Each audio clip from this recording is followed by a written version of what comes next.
마라나타. 네, 우리 앞뒤 옆으로 같이 인사 한번 나눕시다. 예수님의 이름으로 사랑하고 축복합니다. 이제 우리 갈라디아서 벌써 17회, 그러니까 지금 오늘 5장을 마칠 건데요. 이걸 이제 5장 마치면 이제 로마서부터 쭉 이제 오면서 율법에 대한, 여기서 제일 많이 나온 단어가 또 뭐였어요? 율법이었어요, 율법. 율법으로는 구원을 얻을 수 없고 하나님의 이제 은혜로 인하여 우리가 구원을 받는다는 그런 말씀인데, 제가 이 갈라디아서를 쭉 보면서 제가 또 나름대로 느낀 은혜가 또 저한테 엄청나요. 제가 어떤 생각을 했냐면은, 사도 바울이 이 성격이 보통이 아니거든요. 어떤 자기가 옳다고 생각하면 자기의 모든 목숨을 거는 사람이야. 자기의 모든 삶을 다 포기하는 사람이야. 자기 모든 것을 다 내려놓고 자기가 옳다고 하는 그거 하나 외에 진짜 완전히 모든 생명과 자기 삶을 다 바치는 사람이에요. 대단한 사람이에요. 이런 사람이 반대파였으면 정말 엄청난 일을 하고, 이런 사람이 하나님 편에 있으면 또 대단한 일을 하게 되는 거예요. 근데 사도 바울의 성격이 진짜 장난 아니에요. 근데 보면은요, 12제자가 누가 그러더라고요. 12제자의 성격들이요, 다들 대단했대요. 그렇지 않으면 그렇게 주님을 따라갈 수가 없는, 그러니까 뭔가 굉장히 어떤 그런 지조가 굉장히 강한 사람들인 거예요. 그러니까 사도 바울도 율법에 평생을 다 바친 거예요. 율법을 통해서 완전히 거기에서 뼛속까지 정말 사도 바울의 아주 능통한 율법사가 된 거예요. 이거 버리라면 죽어도 못 버려요. 차라리 내 모든 삶을 다 포기하는 게 다. 이게 뭔가 다 네 거 내놓으라면 나의 모든 재산 다 그냥 내려놓는 게 나아. 이거를 포기하느니 차라리 내 목숨 가져가라는. 그 정도의 확신과 그 정도의 자기가 아주 자부심이 있으니까 거기에 반대되는 사람들 다 죽일 수가 있는 거예요. 얼마나 확신이 넘치면, 얼마나 극심의 특심이 넘치면 자기는 정말 다 할 수 있는 거야. 이 율법을 위해서 거치는 자들은 다 정말 모두리 다 처단할 수 있는 어떤 그런 어마어마한 자기의 확신이 있는 사람이라. 사도 바울 이런 사람이었어. 보면은 베드로 성격도 장난 아니거든요. 그 제자들의 성격도 다 하나하나 이렇게 따져 보니까요, 엄청난 사람들이에요. 그러니까 뭔가 세고 강한 사람들이 뭘 해도 하나 봐요. 아니, 보니까 하나님이 한 사람 한 사람 그렇게 만들어 가시더라고요. 또 하나님의 사람들로 세우시려면은 다 이제 고향 뭐 친척 본토에서 다 끌어내서, 또 그냥 형제들에서 같이 그 중에서 또 빼내서, 또 그냥 광야로 끌어내서 뭐 이 모양 저 모양으로 아주 그냥 지옥의 훈련을 시키는 거예요. 그래서 나중에는 사람이 그렇게 강한 게 아니라 훈련을 받다 보니까 강해지기도 해. 근데 내가 볼 때는 사도 바울은 아주 태생이 강한 사람이에요. 엄청 강한 사람이에요. 자기 절대로 내려올 수가 없어. 차라리 그냥 순교 정신, 차라리 목숨을 내가 내놓을 수 있어. 절개신앙이야. 내 율법을 위해서는 나는 모든 걸 다 포기할 수가 있어. 난 뭐든지 다 할 수가 있어. 이게 최고거든. 지금까지 여기 안에서 살아왔거든. 이게 전부거든. 근데 사도 바울은 이제 율법에 이런 마음을 갖고 있었던 거예요. 오늘 다메섹 도성으로 가다가 예수님을 만나는 거예요. 예수님을 만나는데 자기의 일평생, 그러니까 이 사람이 예수님을 안 만나면 도무지 해결할 수 없는 사람이에요. 목숨이 진짜 100개, 1000개라도 다 내놓을 수 있는 아주 진짜 끔찍한 사람이에요. 근데 이제 도상에서 이제 예수님을 만나는 거예요. 예수님이 막 빛 가운데 주님이 나타나셔서 주의 음성을 들려주잖아. 갑자기 어떤 생각이 들었냐면, 그거 아침에 묵상하다가, 베드로가 예수님 만나잖아요. 베드로가 예수님을 만나면서 그냥 밤새도록, 정말 평생을 업으로 사는 사람이 밤새도록 금을 내리고 고기를 잡았는데도 한 마리도 못 잡는 거. 그러니까 베드로가 정말 너무 원래 갈릴리는 제가 알기로 듣기로는 뭐 물반 고기반인데 이게 안 잡히는 게 기적인 거야. 그러나 이제 주님이 오셔서 오른쪽에 그물을 내려라 그랬을 때 막 고기가 막 잡히잖아. 그래서 그때 예수님을 제대로 사도 바울이 다메섹 도상에서 비늘이 벗겨진 것처럼 그때 베드로가 예수님을 제대로 보게 되는 거예요. 영적으로. 보니까 나는 죄인으로서이다. 내가 이게 보통 죄가 아닌 거야. 하나님의 거룩한 하나님의 영에 보니까 내가 그냥 살아온 이 정도의 죄가 아니라 내가 지금까지 평생을 살면서 당시에 50 나이 된 베드로가 평생을 살면서 정말 자기 어떤 그 죄, 이 정도가 아니에요. 자기가 죄가 보이는 게 아니라 하나님의 거룩한 형상 밑에서 자기를 비추어 보니까 나는 살면 안 되는 사람이야. 나는 도대체 죽었다 깨나도 나는 도무지 저 거룩하신 분 앞에 저렇게 영화로우시고 저렇게 정말 능력 많으시고 이거 뭐라고 말할 수 없는 영생의 그 어떤 큰 강한 생명의 빛을 가지신 그분께 나는 정말 사람이 아니야. 나는 정말 사람이 아니야. 다윗의 고백처럼 사람이 아니고 벌레요. 사람의 해방거리요. 백성이 조롱거리라고. 정말 아니야. 너무 놀래가지고 베드로가 주여 나는 죄인으로서이다. 그 죄가 자기 입신 어떤 그런 죄가 아니야. 하나님 앞에 가지 못할 인간의 아주 최고의 그 죄악된 걸 그날 발견한 거예요. 나를 떠나서서. 나는 정말 이 하나님의 그 형상 앞에 나는 구원받을 만한 그런 인간, 그런 존재가 그럴 수 있는 사람이 아닌 거야. 그러니까 이제 사도 바울이 그 모습을 본 거예요. 그 도상에서 예수님을 만났을 때 그 빛에, 강렬한 빛에 자기 속이 다 비치면서 그러면서 이제 비늘이 벗겨지면서 자기 몸에 자기가 살아온 이게 뭔가 저분을 저렇게 거룩하고 저렇게 위대하고 저렇게 영화로우시고 저렇게 정말 이루 말할 수 없는 그런 훌륭한 분을 정말 가까이 갈 수 없는 감히 사람이 도달하지 못하는 그러니까 비교도 되지 않아. 거룩한 분 앞에 나는 진짜 벌레와 같아. 근데 내가 저분을 사랑하는 자를 저분을 쫓는 자를 저 거룩하신 분을 좋아하는 자들을 자기가 잡아다가 다 죽였으니 나는 정말 미치는 거죠. 내가 율법을 지키고 그만큼 하나님의 지키는 것이 예라 생각하고 그렇게 하나님을 찾으며 거룩한 제사를 드리며 그렇게 열심히 살았는데 이게 뭐지? 거기부터 이제 혼란이 시작돼요. 사람으로서 누구도 사도 바울의 그 율법을 내려놓지 못하게 하는 그 사람한테 하나님만이 가능케 하시는 주님이 나타나셔서 그걸 알게 하시는, 그래서 깨닫게 하시는, 깨닫다는 것은 주님으로 보게 하다라는 거거든요. 죽음으로 주님의 입장에서 생각하게 하다. 주님의 입장에서 판단하고 주님의 입장에서 여러 가지 분별하게 하다는 거. 깨닫는다는 거. 내가 깨닫는 그게 아니라 주님이 나한테 반짝 은혜를 주셨을 때 우리는 그 은혜 가지고 모든 이 육신의 우리의 자아의 영적인 게 하늘과 이 땅과 세상과 천국에 관련된 걸 분별할 수 있는 거예요. 잠깐. 그게 깨달음이에요. 근데 그걸 잠깐만 깨닫는 게 아니라 엄청 이 삶의 모든 깨달음이 되고 깨달음이 삶이 돼야 되겠죠. 그런 속에서 사도 바울은 너무 고민하게 돼요. 미치는 거죠. 이게 뭔가. 내가 평생 살아오고 내가 모든 걸 다 포기해도 나는 이것만큼은 포기할 수 없던 이 율법이 도대체 뭔가. 이게 도대체 뭐기에 내가 그 많은 사람을 죽이고 도대체 이것 때문에 저 거룩하신 분 앞에 내가 이런 죄악 중에 아주 죄악을 내가 주님 앞에 범했나 싶은 생각이 들으니까 아마 갑자기 아침에 그 은혜가 오는 거예요. 사도 바울이 아마 정말 그 마음은 표현할 수 없을 정도로 고통스럽고 괴로웠을 거라는 생각이 들어요.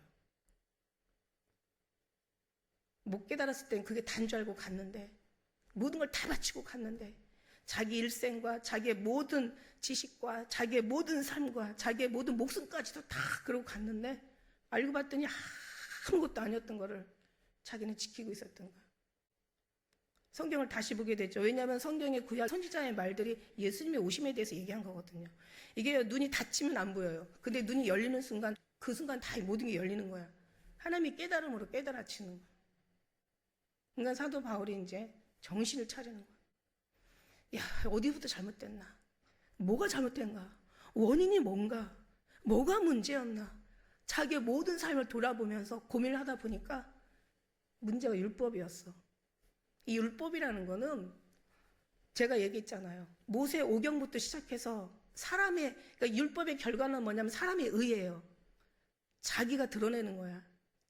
그러니까 율법은 모세 오경부터 시작해서 인간이 만들어놓은 모든 규정, 또 우리 또 이 땅에서 또 만들어진 모든 법들, 사람의 상식, 사람의 기준, 사람이 옳다고 하는 어떤 모든 윤리와 어떤 도덕, 법규들, 이런 모든 것들이 다 하나의 다 인간이 하는 모든 짓들이 다 율법으로 들어가는 거예요. 의예요.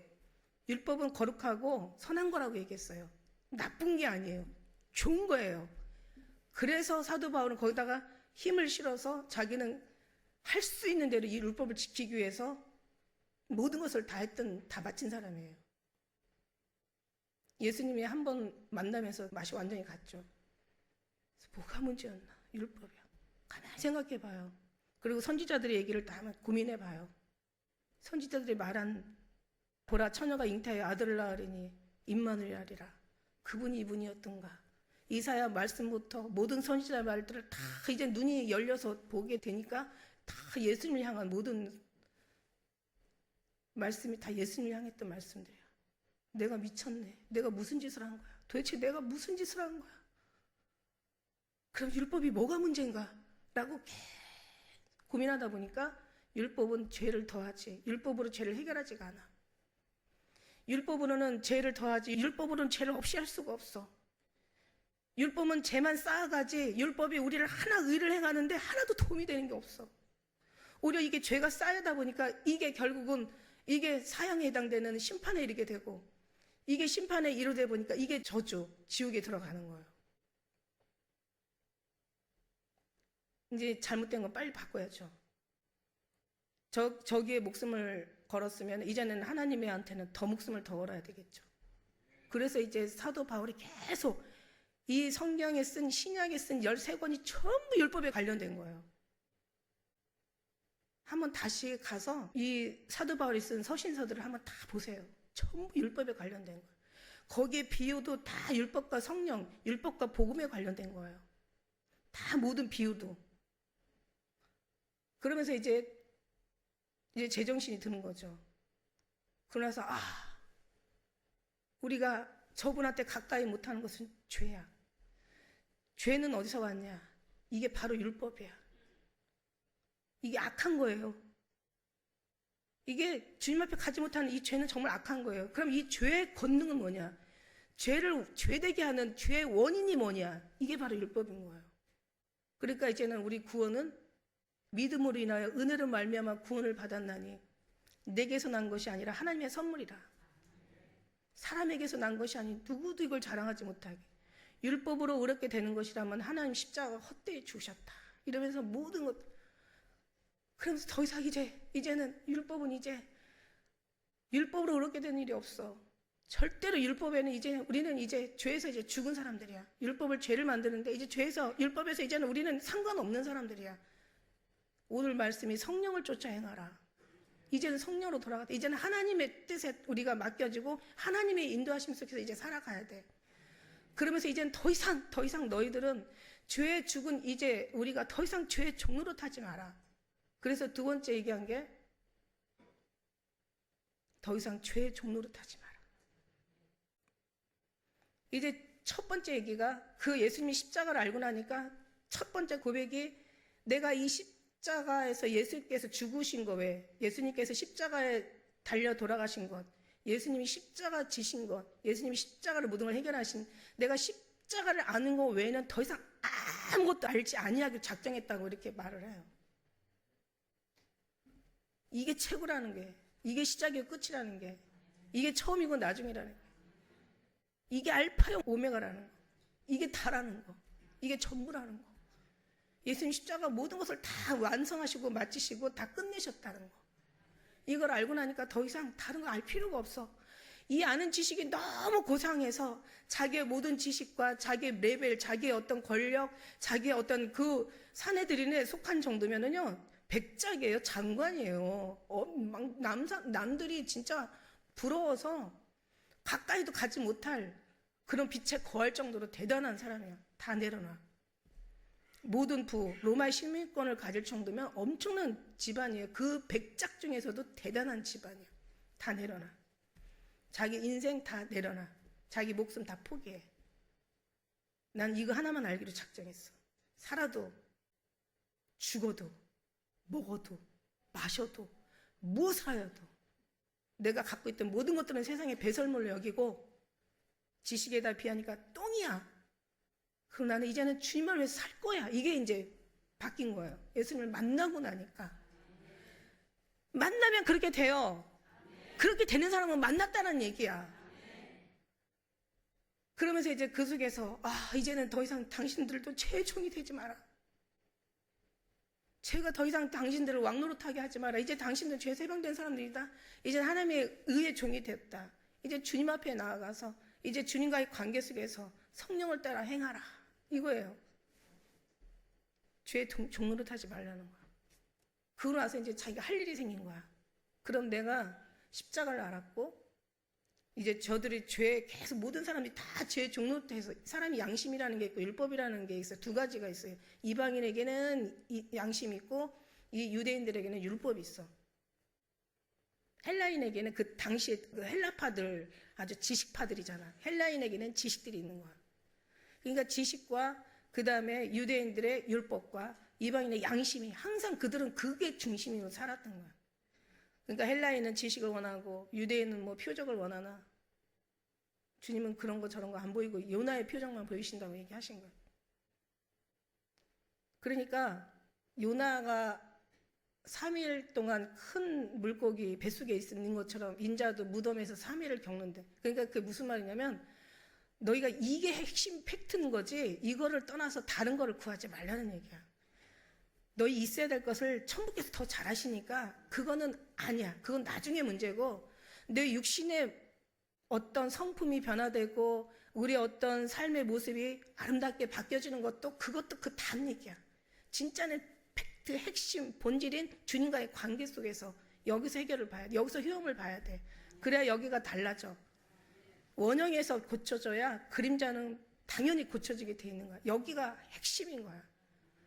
그러니까 이게 핵심은 뭐냐면 더 이상 죄에서는 하나도 너에게 도움될 게 없어. 죄와 싸우고 너희가 의로 하나님의 의를 만들어놨는 걸 또 인간의 또 다른 의를 만든다는 것은 이거는 문제야. 그러니까 주님 앞에 들어가서 주님 앞에 모든 걸 내려놓고 주님 앞에 맡기고 주님만 따라가. 주님 앞에 가서 배워. 주님과 삶을 같이 공유해.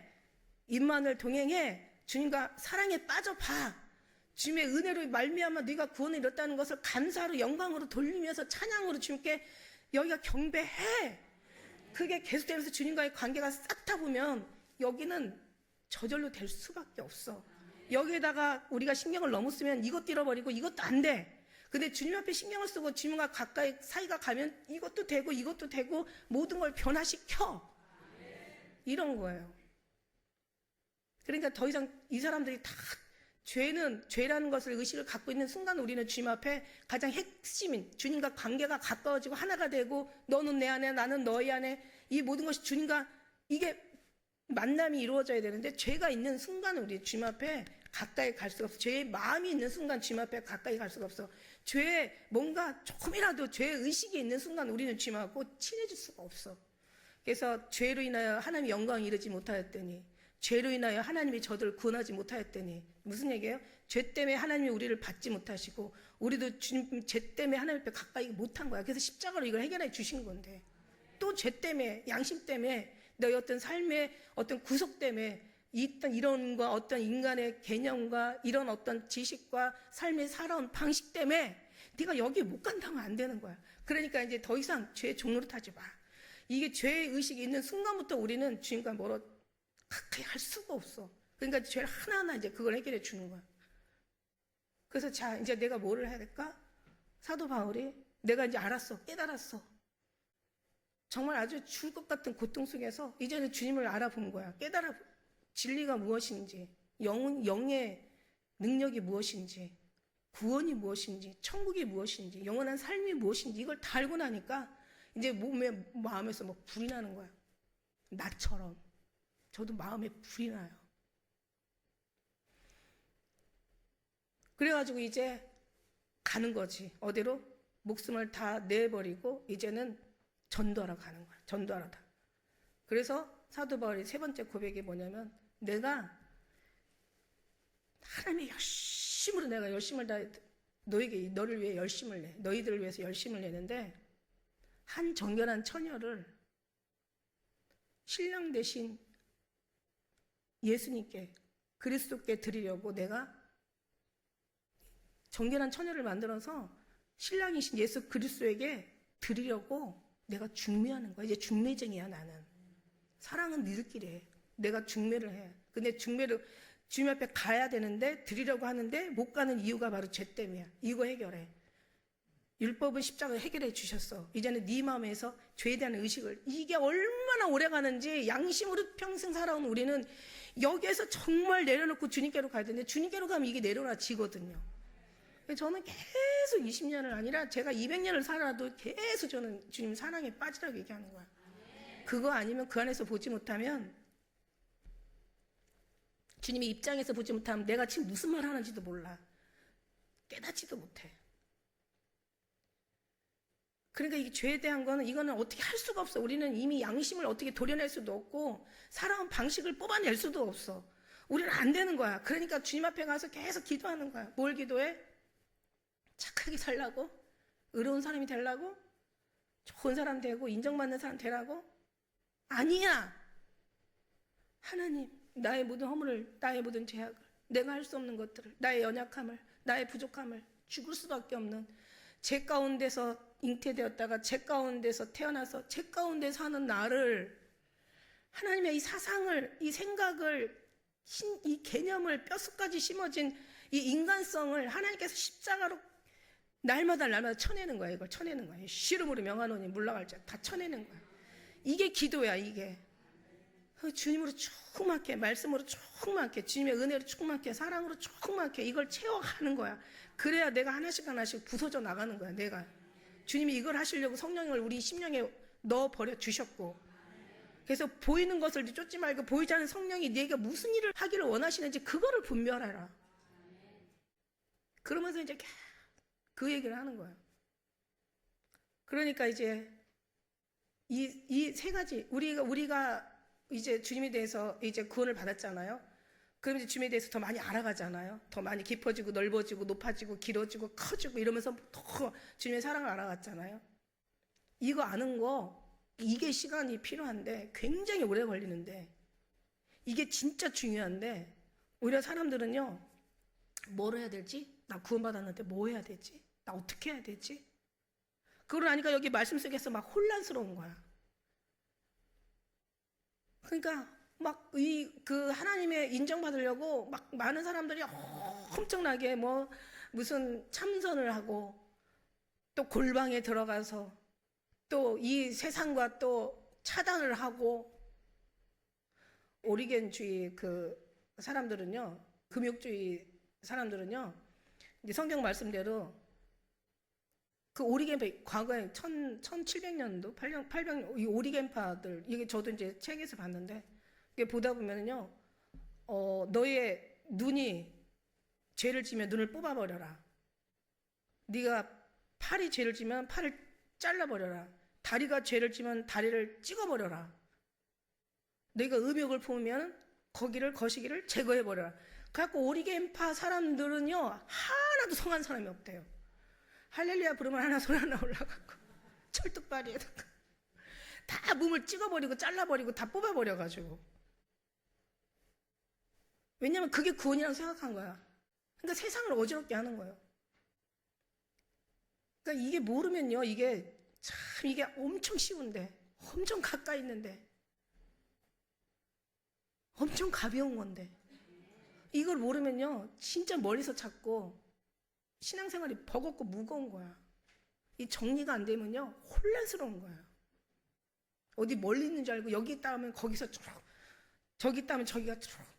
마지막 때 미혹되지 말라 그랬어.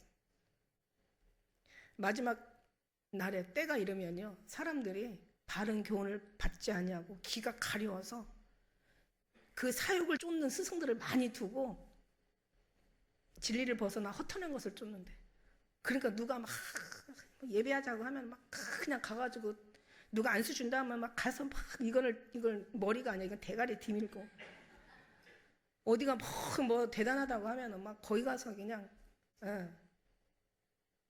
완전히 하수인이 되는 거야. 사람의 종이 되지 말라 근데 사람의 종이 되는 거야. 예수님 종이 돼야 되는데 모르니까 그렇게 잘하면 구원받는 줄 알고. 그래가지고는 중매하려고 정결한 처녀를 만나. 이 정결한 처녀가 누구예요? 흠이 없는 거예요. 순수한 거예요. 순전한 거예요. 그러니까 온전히 예수 그리스도의 사랑하는 신랑 한 분만으로 만족하는 아주 그리스도의 거룩한 신부가 돼야 되는 거예요. 플러스 알파가 있으면 안 돼. 성령을 쫓아 행하라, 성령을 쫓아 행하라. 성령은요 너무 광범위해서 어떤 사람은 막 광신이야, 막 광신. 아까 얘기한 오리간파 같은 사람들 광신이야. 막 뽑아내고 잘라내고 찍어내고 막 그냥 그런 사람들.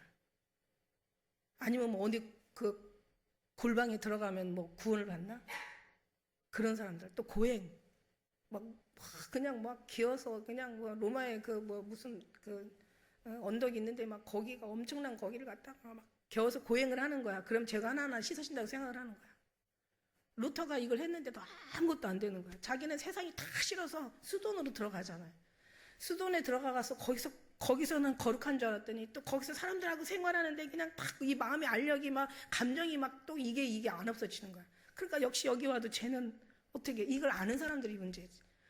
여기서 내 마음이 편하지 못하고 사람들을 미워하게 되고 막 뭔가 그냥 속상하고 상하게 되니까 이거 아니구나.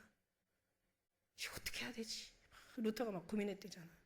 그래가지고 또 막 그 로마에 무슨 그 언덕에 또 막 무릎으로 기어 올라가는 거야. 갔다 오면 하나도 달라지는 게 없어, 이 마음에서. 그러니까 사도 바울이 그런 거예요. 그냥 해도 안 되는 거야, 도양. 나 공부한 사람이로다. 나 이 죄에서 누가 나를 해방시켜줄 거야. 막 이러다가 나중에는 이제 와, 하나님의 성령의 생명이 죄와 사망에서 나를 해방시켜버렸어. 뭐가 또 필요한데. 그냥 그 알고 나니까 그냥 진짜 지옥 같은 그 마음이 이제 천국으로 바뀌는 거죠. 아주 그냥 그 율법이라는 그 옥지였던 마음에서 그냥 하나님의 그리스도의 자유가 되는 거지. 그러니까 이제는 나를 살리시고 나를 구원해 주시고 나를 하늘의 기업으로 삼으시고 나를 쓰셔서 역사하신 하나님 앞에 나는 정말 진짜 개가 될 거야. 나는 정말 난 거기에 1000번을 죽어도 그분을 살다가 그분에서 죽을 거야. 뭐 이렇게 고백이 되는 거야. 다른 사람 그렇게 사는 사람은 그렇게 살면 안 돼. 가가지고 자기네 목숨이 10개라도 다 버리면서 지금까지 많은 사람들 죽였으니까 뭐 죽는 거 당연해요. 죽이면은 다 또 본인도 죽어야 되는 거지. 죽는 게 지금 죽고 사는 게 문제가 아니에요. 제가 아가서에 나온 술라미 여인 얘기했잖아요. 처음에도 그렇게 사랑하다가 잃어버리고 또 그렇게 어마어마하게 사랑하다가 두 번째 가서 잃어버리면 그리고 나중에는 성중에 행순하는 자들이 막 때렸어. 맞았어. 옷을 벗겨서 취했어. 여자가 옷을 벗겼어. 여자가 옷을 벗겨지고 두들겨 맞고 이러면요. 이거는 정말 엄청 수치스럽고 엄청 이거는 고통스럽고 괴로운 거야. 근데 그거 하나도 눈에 안 들어와. 사람이요, 불이 나봐요. 불이 나면은 그냥 부끄러워서 안 나가요? 타 죽으려고? 아이고, 부끄러워. 벗은 목욕탕에 불이 나니까 여자들이 그냥 남자들은 바가지 하나 들고. 옛날에 한번 텔레비 하면 오래전에 나왔어, 어렸을 때. 아니, 불이 나는데 빨리 튀어나와야지. 부끄러워서 안 나와? 부끄러워서 안 나와 죽을 순 없잖아요. 그러니까 이제 알고 나니까 이제 사도 바울이 다 필요 없어. 근데 그 아가서 저 술라미도 부끄러운 게 아니야. 수치당한 게 그 부끄러운 게 아니야. 매 맞은 게 아픈 게 아니야. 나는 내 사랑하는 신랑을 지금 잃어버렸어. 예루살렘 여자들한테 내가 너에게 간곡히 부탁한다. 너희가 나의 사랑하는 자를 만나고 내가 사랑의 병이 났어. 맞아서 그게 문제가 아니라 수치를 당해서 문제가 아니라 내가 사랑하는 사람을 잃어버렸기 때문에 병이 난 거야. 그 정도의 주의 사랑을 해본 사람은요, 잃어버리면요 못 견뎌요, 못 견뎌. 근데 사도 바울이 이걸 발견하고 나니까 더 다른 게 다 아무 필요가 없어. 그래서 이제는 저들에게 가서 정말 저들을 정결한 처녀로 만들어. 정결한 처녀라는 것은 순수한 처녀, 순결한, 유일한, 오직 하나님 예수 그리스도 한 분으로 만족하는, 다른 것이 군더더기 분수물이 섞이지 않은, 다른 알파가 거기에 더해지지 않은 그냥 순수한 예수님만 사랑하는 그런 사람이어야 해. 성경에서 망한 사람들은 예수님에다 플러스 알파를 더한 사람들이 망한 거고, 승리한 사람들은 플러스 알파가 없어. 그냥 사도 바울처럼 순수한 예수님 한 분으로 예수님 알아보는 거예요. 예수님 알아봐야 돼요. 주님 깨달아야 돼요. 그러고 나서 이제 정결한 처녀로 다니면서 다 필요 없어. 예수님만 있어요. 율법 자기 의를 나타낼 뿐이야. 저희들이 하나님에 대한 열심은 있는데 하나님의 지식을 몰라. 하나님의 의를 모르고 자기 의를 세우려고 힘써 하나님의 의에 복종하지 않았어. 오늘 여기 말씀에 나오는요, 육체라는 말이요, 제가 찾아보니까 여기 몇 군데가 나와요. 오늘 우리가 읽은 13절부터 이제 이 끝절 말씀까지 보는데, 제가 이제 이 말씀에 보면 육체라는 단어가요, 13절부터 시작해서 13절, 14절, 15절, 16절 뭐 아주 계속 또 17절에는 두 번이나 나오고 그냥 계속 나와. 육체라는, 여기 육체를 따르지 말라는 거예요. 너희가 육체의 소욕은 성령을 거스리고 성령의 소욕은 육체를 거스린대. 그러면서 여기 13절에도 형제라 내가 자유를 위하여 너희 부르심을 했으니 육체의 길을 삼지 말고, 그 다음에 내가 너에게 성령을 쫓아 행하라. 그러면 육체의 욕심을 이루지 않아. 여기 육체는 뭔지 알아요? 육체. 여기서 얘기하는 육체는 내가 세상에 육신으로 살아서 내가 뭔가 육신을 위해서 먹고 마시며 또 돈 벌고 거기에 부지런히 열심히 또 육신의 어떤 그런 세상에 속해가지고 사는 이런 육체가 아니에요. 여기서 얘기하는 육체는 믿음의 사람들을, 성령을 거스리는 사람들이잖아요. 여기 육체는 신앙생활이 정말 잘해보려고, 하나님 앞에 정말 인정받아 보려고, 하나님의 의를 좀 해보려고, 일을 행해보려고, 하나님 앞에 뭔가 칭찬을 받고 뭔가 하나님 앞에 눈 안에 들려고, 그러면서 열심히 카타콘 생활하고 마인드 컨트롤하고, 그리고 속세를 떠나서 그리고 참선을 하고, 그리고 그냥 고행을 하고, 뭔가 주님 앞에 잘해보려고 막 선행을 하고, 뭔가 그냥 아주 그냥 엄청 몸부림을 치는 거야. 이 육체를 얘기하는 거야. 하나님을 믿는데 하나님 앞에 잘 보이려고 자기가 뭔가를 하는 그 육체를 얘기하는 거야. 사람으로서는 할 수 없다고 얘기하는데 그 말이 안 들려. 왜냐하면 양심이라는 게 있고, 살아온 율법이라는, 도덕이라는, 윤리라는, 인간 지켜야 된다는 상식이라는 이런 것이 아주 꽉 차니까, 이것을 벗어내기는 사도 바울처럼 우리도 힘든 거예요. 이거 우리도 힘든 거야. 사도 바울이 얼마나 힘들었는데, 예수님 안 만나면 그는 그냥 평생을 살아도 그렇게 살았을 건데, 누가 뭐라고 해도 귀뚱으로도 안 들어. 이게 내가 어떻게 내가 여기에서 이게 내가 지켜온 삶인데 죽여도 안 되는 거죠. 아주 순교하기로 작정한 거죠. 그게 절개신이라고 믿는 거예요. 그게 다라고 전부니까, 그게 내 생명보다도 더 나으니까. 왜냐하면 이건 천국까지 이어지는 하나님과의 관련된 거니까, 두려운 거니까, 이건 영원한 거니까 아주 심각한 거거든요. 이건 사도 바울이.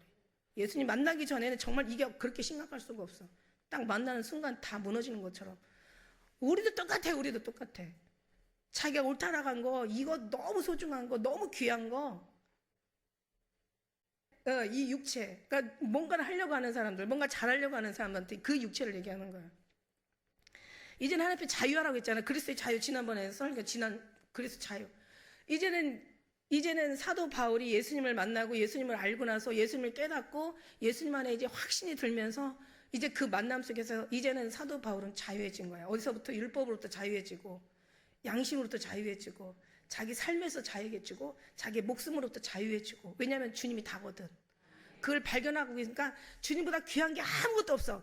그러니까 주님 한 분만에 구속되고 그 나머지는 다 자유야. 내가 하고 싶은 대로 사는 게 아니라 내 사랑하는 사람이 원하는 것을 가는 게 자유야.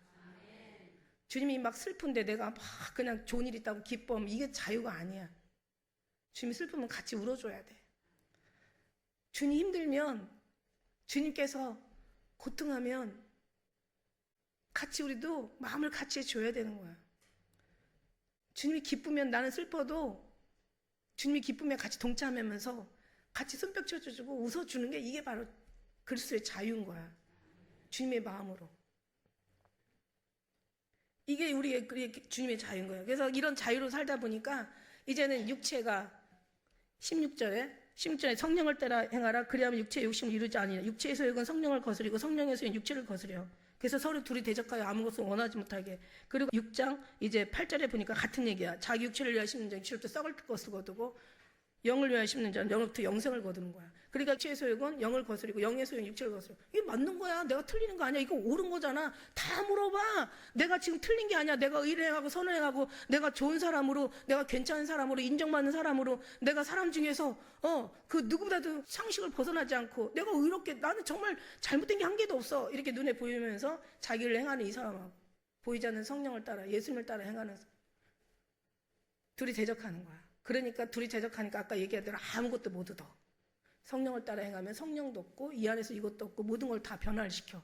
근데 육체의 소욕이 성령을 거스리고 결국 육체에도 아무것도 얻지 못하고 성령의 은혜 안에 들어가지도 못하고 이것도 다 안 되는 거야. 입술은 성령을 가리키는데 말은 내게서 가까운데 마음은 내게서 멀어. 입술은 가까운데 마음이 주님과 하나 되지 않아. 그러니까 안 되는 거야. 끝나는 거야. 그래서 너도 망하고 이제 너를 따르는 사람도 망하는 거야. 그러니까는 그 마태복음 23장에 이제 천국문 닫고 너도 못 가고 가는 사람, 천국에 들어가는 사람들도 못 가고 다 어디로 들여보내? 지옥으로 들여보내. 이거예요. 그러니까 예수님 오실 때는 누가 가? 그리스도의 신부가 누가 돼? 정결한 처녀가 되는 거지. 정결한 처녀. 아무것도 필요 없어. 순수한 신앙. 예수 그리스도 한 분으로 만족하는 아주 그냥 그런 거룩하고 깨끗하고 완전하고 아침에 빛같이 뚜렷하고 달같이 아름답고 해같이 맑고 기치를 버리고 군대같이 어미한 거야. 예수 그리스도를 향해서. 이 어미함이 과거에는 사도 바울이 율법에서 어미했다면 이제는 성령의 안에 들어와서 성령으로 말미암아 어미해진 거예요. 이제는 아무것도 사도 바울을 거칠게 하거나 뭐라고 할 사람이 없어. 이제 거기 완전히 빠져가지고. 그래서 이제 여기서 얘기하는 거예요. 육체의 소욕은 성령을 거스려. 그래서 성령을 따라가면 육체의 욕심을 이루지 않아. 그러면서 나온 그 뒤에 이제 19절 말씀이 뭐예요? 19절부터 다 육체는 현저해. 아주 그냥 다 드러나는 것들이야. 그래서 이렇게 음행과 더러운 것과 호색과 우상숭배, 또 술수 마술이죠. 그 다음에 원수 맺는 거, 분쟁, 시기, 분냄, 당짓는 거, 불리함, 뭐 이단, 술 취함, 뭐 투기, 방탕함, 뭐 이런 모든 것들, 이런 거. 이 열매 맺는 사람은 죽는다고 하는데 이게 뭐냐면요. 이게 육체를 자기가 제어하려고 해서 되는 게 아니라는 거야. 이 악한 열매를 안 맺으려고 노력해서 되는 게 아닌 거야. 그럼 어떻게 돼야 되냐? 자, 오직 보니까 22절에 보니까 성령의 열매는 사랑과 희락과 화평과 오래 참음과 자비와 양선과 충성과 온유와 절제니 이걸 금지할 법이 없는 거야. 결국은 성령으로 말미암아 성령에 따라 행하다 보면 성령의 열매, 아름다운 사랑과 희락과 화평과 오래 참음과 자비와 양선과 충성과 온유, 이 열매를 맺는 거예요. 이걸 맺고 나면은 이거 뭐 하나하나 뭐라고 얘기할 필요가 없는 거야. 아름다운 거죠. 아름다운 것을 맺고 나면 이건 당연히 빛이 가는데 어둠은 물러가게 돼 있는 거고요. 기쁨이 가면 슬픔은 물러가게 돼 있고요. 하나님의 영광이 가면요, 이 어둠의 마귀들은 물러가게 돼 있는 거야. 그러니까 이걸 안 맺으려고 노력하는 게 아니라 성령 안에 가면 안 맺게 된다는 거야. 그리고 사람이 성령의 열매를 맺게 된다는 거예요. 성령의 열매를 우리가 맺는 게 아니라 하나님이 맺게 하신다는 거예요. 주님이 우리를 그렇게 훈련시키고 우리를 단련하시고 우리를 연단하시고, 그래서 우리의 하나님의 소망을 우리를 통해서 만들어내시고, 그러면서 우리가 천국에 이룰 수 있는 하나님의 영광에 들어가게 하시는 그런 모든 것들이 다 구원의 하나님을 말미암아 이 속에서 우리를 통해서 우리 속에서 우리와 관계를 쌓아가면서 여기서 하나님을 하나하나 알아가면서 하나님의 마음을 느껴가면서 누가 나를 알았느냐, 누가 나의 마음을 품었느냐, 누가 나를 알아서 나를 가르치겠느냐, 우리가 그리스도의 마음을 가졌느냐. 주님의 사랑이 가면서 그러면서 이제 하나하나 이제 선과 악이 육신과 영적인 것이 구별이 되는 거죠. 천국과 세상적인 것이 구별이 되는 거죠. 하나님에 관련된 것과 인간에 관련된 것이 구별이 되는 거죠. 하나님이 행하시는 일과 사람이 행하는 일이 구별이 되는 거죠. 이게 하나하나 다 구별이 되면서 진짜 뭐야, 알고 나니까 주님밖에 없어, 이 고백이 나오는 거야. 이게 막 신음하면서 나오는 거야. 내가 지금까지 뭐라고 살았다. 그러다 보면 이제 하나님이 어떤 열매를 맺게 하시는데, 여기 희락 이 9가지 열매뿐만 아니라 어떤 사람에게는 사도로, 어떤 사람은 선지자로, 어떤 사람은 능력 행하는 자, 어떤 사람은 교사로, 병 고치는 사람, 또 뭐 방언하는 사람, 통변하는 사람, 예언하는, 다 각자 자기 하나님이 있단 말이야. 근데 그 하나님을, 내가 하나님을 만나면 저는 이제 가르치는 어떤 입장에서 하나님이 또 이렇게 일하신 것 같아요. 가르치는 사람은 일단은 가르침을 배워야 되는데 그것도 하나도 없이 이렇게 하나님이 쓰신 거는 진짜 이거는 누구보다도 나는 잘 알아. 주님이 하셨다는 것을. 그리고 뭐 가르치는 사람 앞에서 가르치니까 그 사람은 상급이 크냐? 아니야. 우리는 하나님이 만들어놓은 그 시나리오, 하나님이 만들어놓은 연출하신 그 은혜 안에서 우리는 각자 자기의 역할이 있단 말이에요. 자기 위치에서 자기 역할을 자기 충실하게 해내면 되는 거예요. 어떤 사람은 성령의 봉사자로, 어떤 사람은 위로하는 사람으로, 어떤 사람은 찬양하는 팀으로, 어떤 사람은 악기로, 어떤 사람은 또 전하는 사람으로, 어떤 사람은 뒤에서 아무리 보지 않지만 그런 어떤 걸로 나타나는 사람이 있고 숨어 사는 사람이 더 귀할 수 있어. 그러니까 자기 역할을, 맡은 바의 역할을 하나님의 그 역사에서 맡겨주신 그 위치에서 하나님의 은혜로 인하여서 자기 역할을 충실하게 잘 해내는 그 사람이 하늘의 주인공이고, 그렇게 행복하게 살다가 이거를 느끼는 거는 우리가 알아야 될 것은 내가 뭔가를 해서 내가 기쁨이 오는 게 아니야. 그냥 주님이 있기 때문에, 계시기 때문에, 주님과 함께 하기 때문에 기쁨이 오는 거야. 내가 뭔가를 가르쳐가지고 뭔가 막 이게 여기서 기쁨이 오는 게 아니야. 나를 쓰시는 하나님과의 그 관계 속에서 기쁨이 오는 거야. 그러니까 내가 뭔가 위의 자리에서 어떤 일을 하면서 누리는 기쁨, 아래에 보이지도 않고 나타나지도 않고 누가 알아주지 않는 저 밑에서 누리는 하나님의 기쁨, 하나님 받으시는 것은 일이 아니라 그 안에 기쁨이라는 얘기야. 기쁨, 주님과의 그 사랑, 관계, 그 은혜, 조용히 정말 묵묵히 주님이 은혜 안에서 주님을 바라보고 살아가는 그 모습을 기뻐하는 거야. 이게 하나님이 기뻐하는 것이고, 여러분. 그러니까 우리는요, 진짜 보이는 건 보이는 게 아니라 보이지 않는 것이고, 나타나는 건 나타나지 않는 것으로 말미암은 것이라고. 보이는 건 잠깐이야. 보이지 않는 건 영원한 거야. 내가 일을 하다가 또 다른 일을 할 수도 있고, 다른 일을 하다가 또 다른 일을 할 수가 있는 거야. 일이 중요한 게 아니라 하나님 나를 쓰시고 있다는 그 은혜가 중요하고, 내가 지금 주님 안에서 무슨 일이 하는, 뭐를 해서가 중요한 게 아니라 내가 주님 안에서 그 기쁨을 지금 누르고 있다는, 주님의 사랑 속에서 내가 지금 거한다는 거, 주님과의 관계 속에서 내가 지금 주님의 사랑을 받고 있다라는 거, 이게 너무너무 감사한 거야. 이거를 놓치면요 아무것도 아니에요. 그러나 이걸 아는 순간부터는 우리는 이 안에서 자꾸 이제 주님의 사랑이 이제 충만해져 가는 거죠. 성령 충만이라는 게, 제가 얘기한 성령이라는 건 너무 범위가 많아가지고 막 각자 막 사람들한테 다 은사로 나타나요. 그걸 잘못했다는 얘기가 아니야. 우리 한번 띄워주실래요? 말씀 16장 13절 말씀 한번 띄워주세요. 요한복음 16장 13절 말씀. 요한복음 16장 13절. 자, 그러나 함께 읽겠습니다.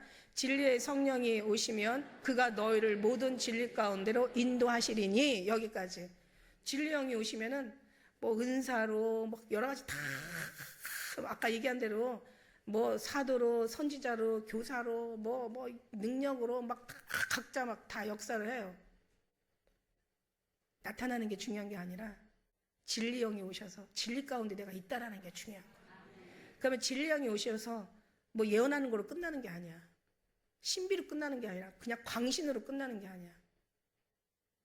그냥 정말 주님의 사랑 한 분이면 그냥 만족하는 그 정결한 신부가 되는 거야. 우리는 이런 모습을 하나님께서는 정말 기뻐하시는 거죠. 그러면서 이제 그러다 보니까 이런 열매가 나는 거예요.